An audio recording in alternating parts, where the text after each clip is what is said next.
Tonight's session is all about how to truly conquer your dreams with an emphasis on financial freedom, of course, because that is what I love to talk about. That's what we're here for, because you can do it. But let's level set, because I know you're thinking, oh my goodness, another one of these financial gurus, right? But does this sound like you? Have you said any of these things to yourself? I feel like I should be further ahead, or I really want to buy a new home or buy my first home. I want to travel more. I'm tired of worrying about money, or I want to leave something for my children. I'm just not moving forward. Has anybody ever thought anything like that, or has it always just been me? Anybody? Yes. Of course you have. Of course, we've thought these things. So tonight, I want to tell you that I don't want you to be afraid. I don't want you to think about um, what you're not doing right, or what you potentially are just simply afraid of. I don't want you to be afraid anymore. I want you to put all of that fear in the past, and we're going to focus on the future. Does that sound good? Now, I live by three words. These are my favorite three words. I want to be happy, I want to be healthy, and I want to be wealthy. Happy, healthy, wealthy. That is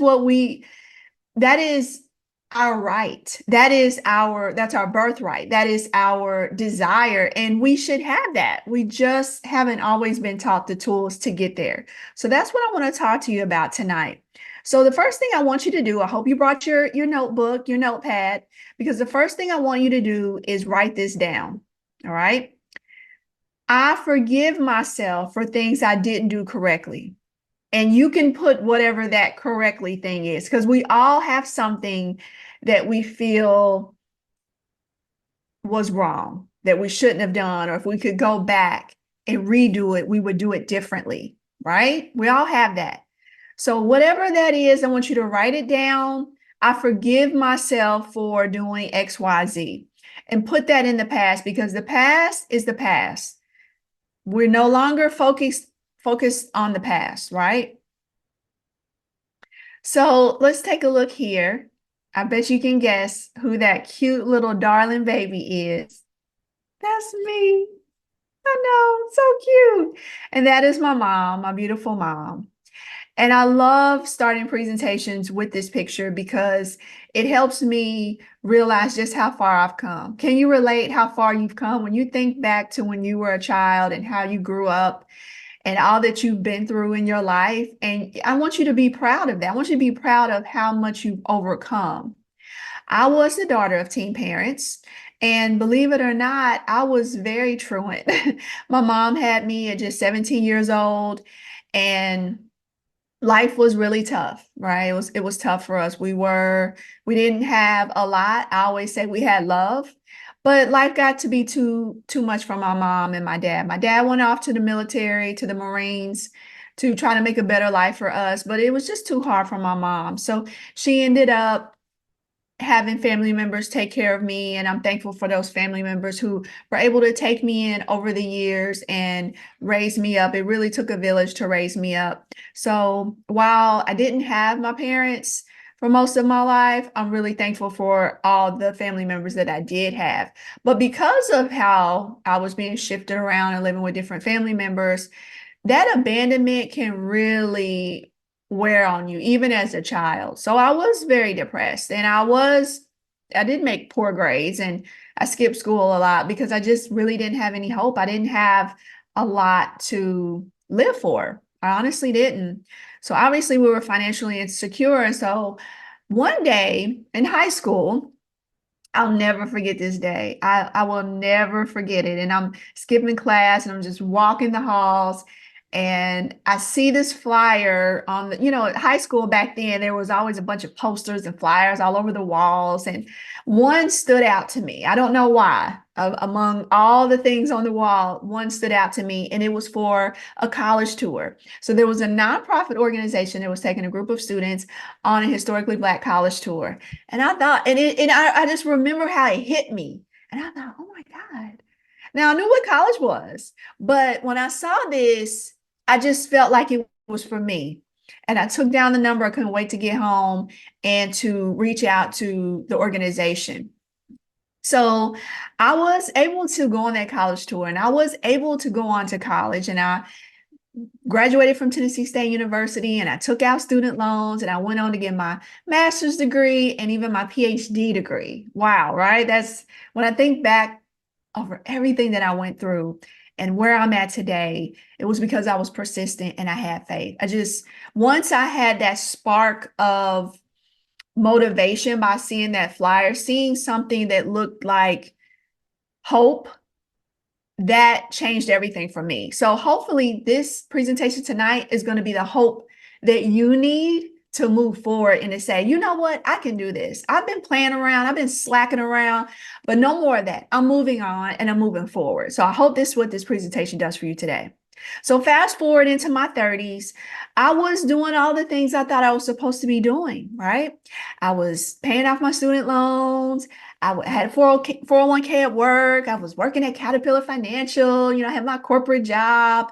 And, we bought the big house. We're doing all the things. We're traveling, thinking, we're living the life. But boom, things start to go not as planned in my marriage. And I ended up divorced.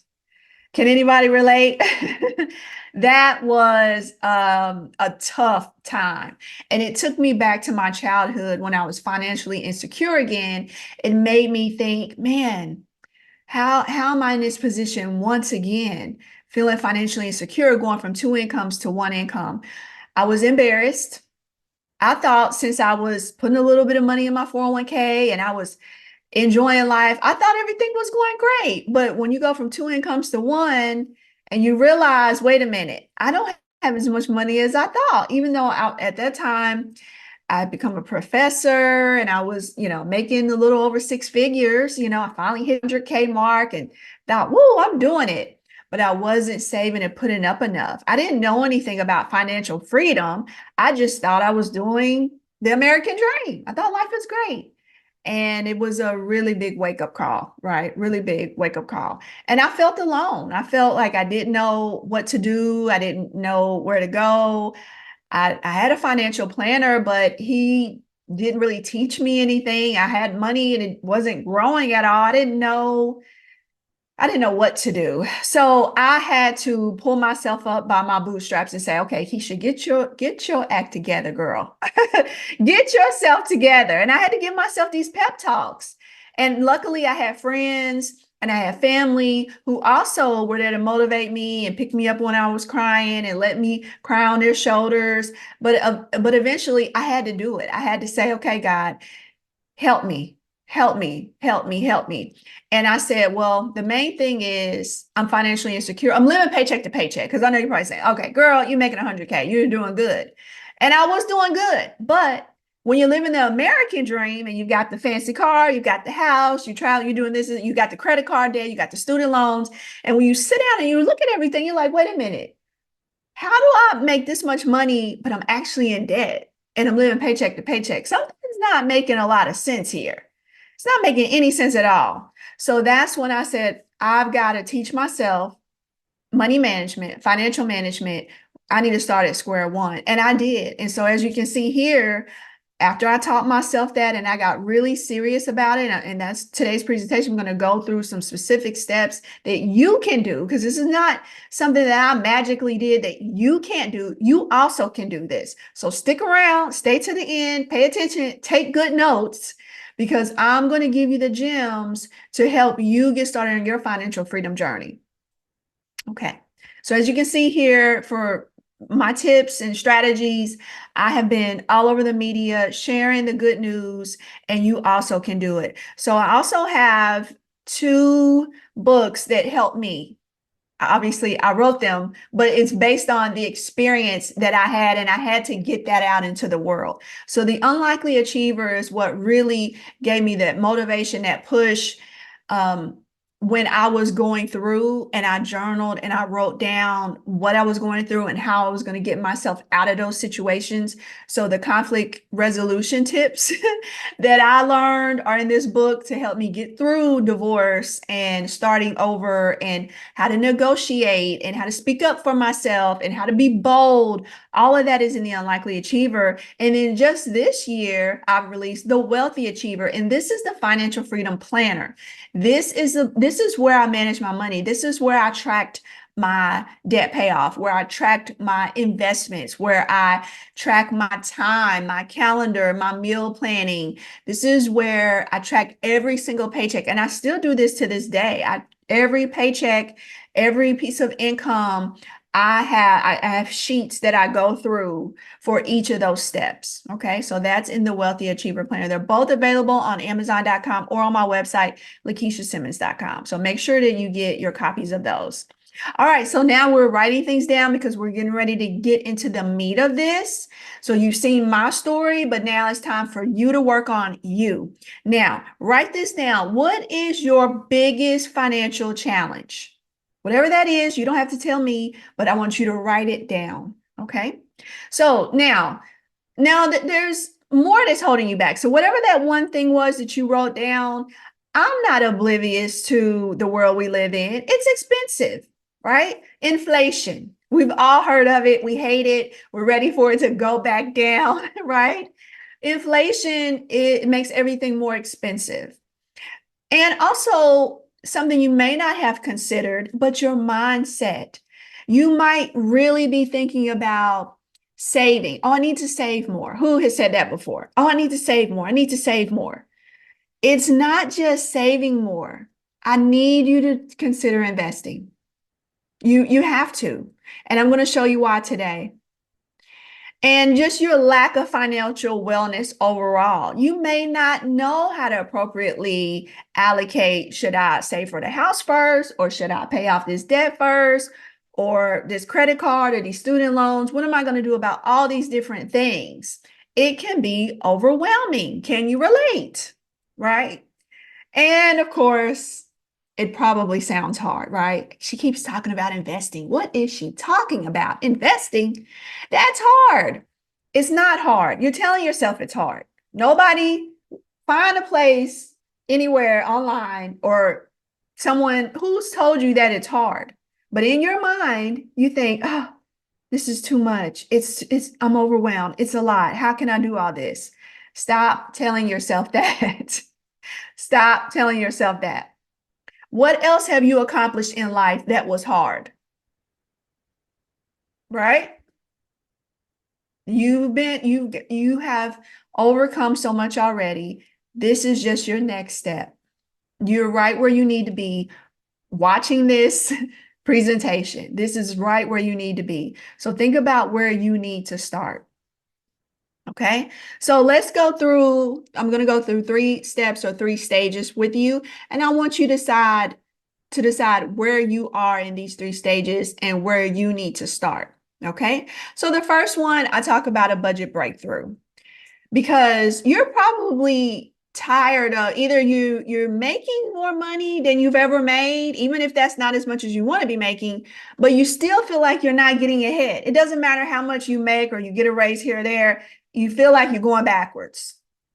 And maybe you're concerned that you aren't saving enough for your future, but then if you have children or other family members you're responsible for, you may feel like you're not putting away enough for them either. And you're just tired of being on the go all the time and just not getting ahead. Can you relate? Am I preaching to anybody tonight or just myself? And of course, social media doesn't make it any better, because every time we look at social media, we see these big fancy cars, fancy purses, big houses, someone's, and I see it, you see it, and I've probably been just as bad, because I go on a trip, I'm like, oh my gosh, I'm in Jamaica. I love Jamaica. And other people see, they're probably like, I want to be in Jamaica. Why? I didn't get to go to Jamaica this year. But the world we live in is so full of showing us all the great things and the flowers. But what you're not seeing are the seeds that were planted. Because when I started on my journey, it was a sacrifice. After that divorce, and I started cutting back, I had the big house on the hill and I sold it. And I moved into a 2-bedroom apartment. And just about everybody thought I was crazy for doing that. But I knew I was living paycheck to paycheck. And I knew if I was to be laid off, I was going to be in trouble. And I couldn't bear the thought of that. I needed to get my head above water. So I did the unpopular thing. And sometimes you have to do the unpopular thing. Who are you trying to impress? The only person you need to try to impress is yourself and God. Are you doing the work that you need to do on you so that you can live the life that you deserve to live? So that you can travel, so that you can have the big house, so that you can have experiences with your family and friends without going to bed thinking, oh, I shouldn't have spent that. Oh, how am I going to cover this? Now I got to rob Peter to pay Paul. No, that's not what we're going to do, because we're happy. We're healthy, happy, and wealthy. We live in abundance and we have an abundance mindset, but we have to do things in a proper order. Does that make sense? Okay, good. Now, when we're talking about our budget, because I know this is one of those topics people are like, oh, here we go with this budget. If you do not tell your money what to do, and if you are not tracking your money will control you and it will just disappear. And you're wondering, man, the money went into my bank account and it's gone already. I didn't even get to enjoy it. That's because you're not in control of your money. And I hear this from women all the time. I want to be more in control of my money.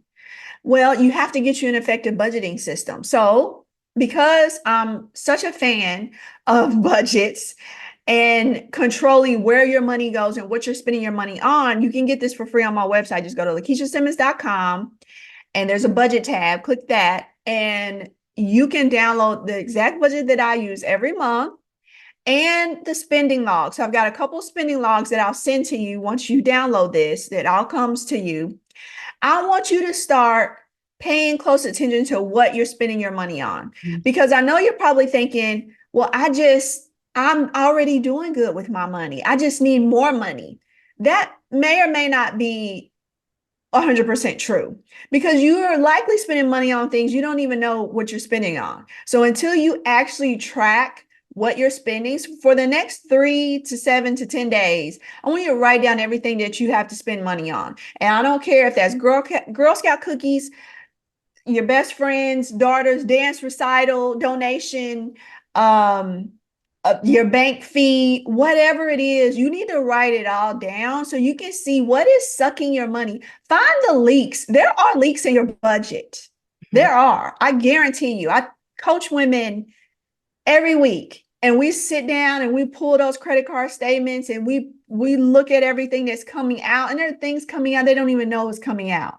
And it happens to me as well. Same thing happens. And I'll look and I'll say, well, what is this? Why is this fee here? Why did this go up? And why am I paying for this? So you have to get control of it. And the only way is to sit down and start tracking it. And does it take time? Yes. And Dr. Lakisha, one of the things that our the participants that are on this call, they have all gone through a lot of like training in regards to tracking expenses and budgeting. So they know exactly what you're talking about and some of those challenges. Good. That is awesome. And the next part of that challenge is to commit to cut your expenses by 10%. This is where the sacrifice comes in. So it's great to find the leaks, but then you also have to take the next step and say, all right, I need to get rid of some stuff. If I've got Hulu, Prime, Netflix, BT, Lifetime, this, what are you going to cut? You have to cut some things. You might love your Publix grocery store or your whoever grocery store. You might have to start shopping at Aldi. You need to think about where you must sacrifice in order to get to the next level. I only got to this point because I took sacrifices.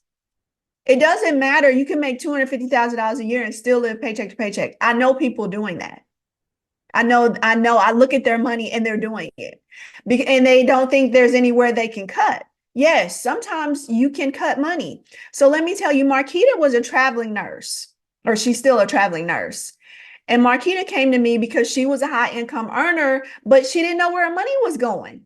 And so once we went through this step, just like as the people on this call have done, she was able to reduce her expenses by $300 a month. And she started investing that $300. So again, you have to cut things. You have to, and I always tell people, you can always add a service back, but go ahead and cut it and see if you actually miss it or not. Okay, so shift that mindset. One of the things that you may not have considered, which I love, which is Mint Mobile. So if you just go to mintmobile.com/Dr. Kisha, you will see how much money you can save just by switching your mobile phone service, $1,000 a year. Who would value having an extra $1,000 a year that's not going out on something like a mobile phone? I've had Mint Mobile for, I think this is my 4th year having Mint Mobile. And people always say, oh, girl, I'm fine with mine. I don't want to switch. Why would you pay $100 a month when you can pay $20 a month for the exact same service? Doesn't make sense. You probably say, well, it must be something wrong with it. No, it's not. It's not. There's nothing wrong with it. I have an iPhone. It's just the way this society is built to make you think if something is cheaper, it's not as high quality. And that's just not true. So you got to step out of your own way sometimes. All right, let's talk about your workplace retirement accounts, because this is my next area that you need to assess. Where are you at with your 401k? Are you able to invest at least up to the match? Hopefully. If not, maybe there's some areas you could cut, or maybe there's some areas where you can say, I need to create some additional income for myself. And we can talk about that in a little bit, how you can do that, because I'm not going to sit here and say at some point you've cut everything you can cut and you still need more. I understand that. So at that point that you've cut everything you can cut, you have to create more income for yourself. And in this gig economy, in this digital economy, there are plenty of ways you can do that. All right. So your 401k is so important because not only will you be investing for your retirement to have a soft, comfortable retirement, but it also reduces your taxes today. So you end up bringing more money home in your paycheck. And I know that sounds counterintuitive, but again, these are the things you just haven't been taught. So don't knock it until you try it. All right. So as you can see here on the screen, the person in the middle doesn't contribute to a 401k. All right. You may have a 403b, you may have a 401k. If you're a business owner, you can have something for business owners, a SEP or a solo 401k. But those traditional types of retirement accounts, qualified retirement accounts, all work the same way. You're investing with pre-tax money. So if you can invest with money before taxes come out, that's a benefit for you. And then you pay taxes later, but all of that money grows tax-free, and all those investments and dividends grow for you over time. That's a huge difference. And in a minute, I'm going to show you a chart of what it looks like for that money to grow. When I say grow, again, you're planting a seed and it's going to grow. So everybody saw the $750,000 that I accumulated in 4 years. But if someone said, well, how did you do that if you only made $100,000 in that time period? How did you end up with 750K? Because again, it's called investing. It's shifting that mindset from saving to investing. Okay, so again, this person in the middle, they're not making any contributions, and their take-home pay looks like it's more money because they're not investing anything and they have $96,000 after their, taxes come out. But the person who's actually contributing $12,000 is actually still bringing home more money. When you look at the savings, if you look at this 98,400, they put $12,000 into their 401k at work, and they also had less taxes taken out of their paycheck. And then all of that $12,000 is invested. So over time, the stock market has always gone up over time. And we would hope that it would continue to go up over time. Day to day, it gyrates. It's up and down like your blood pressure, right? Some days you have good days, some days you have bad days. Same thing. But over time, the stock market has always gone up for us. And that's why it's so powerful once you get your budget under control, that you start taking advantage of investments. So your Roth IRA. So this is the next step. So you're investing at work, and if you, let's say they don't have a 401k at your workplace, well, you can still invest for retirement through something called a Roth IRA. I love the Roth IRA. I think it's just a really savvy way for women, especially, to get started investing, because it's low frills, it's really easy to understand, and you open the account the way you would go and open up any other bank account at a bank. Once you open it and you send money there, you can then buy stocks. Now you got to decide what stocks you want to buy, but once you buy those stocks and you let that money grow, again, you're planting that seed in there. It's just, I mean, it is similar to when you go to a bank and open a savings and you put money in, and over time you get interest, right? But with investments, over time, you get something called capital gains and dividends. And so I'll talk to you about that in a minute. And those are more lucrative and they're taxed way less. You can even make a great amount in capital gains and not pay any taxes, but you will always pay taxes on your savings account. Every dollar of interest will be taxed, period. Okay, so now the Roth IRA, this is invested with after-tax money. And I have a whole workshop on the Roth IRA. That's how much I love it, and that's how much I believe in it, that everyone who works and has wages should invest in it. And that's my personal opinion. That's not professional advice. Okay, but if you work or you have a business, if you're not maxing out your Roth IRA, why not? What is the reason? I would love to know why not. All right. So and if you want to retire early, this is one of those really great accounts to open, to have for you. Or if you feel that you might need the money earlier, you can take money out of Roth IRA without any penalty. You can always take out what you put in. If you put in $7,000 and a couple of years from now, you say, you know what, I'm going to take that $7,000. The market has gone up. I need to take the $7,000 back out and put down on a car or a house or whatever. You can do that without any penalty, and you don't have to be 59 and a half. Okay. These are things that you just haven't been taught, right? Isn't that good to know? It makes you feel a little more secure with doing that. So again, as I said, I have a complete session on, several hours worth of information and content all about the Roth IRA, how to open one. I'll walk you through step by step how to open one at Vanguard and how to open one at Fidelity, and how to get started investing in it. So you can check that out on my website, LakishaSimmons.com. Now, step 3.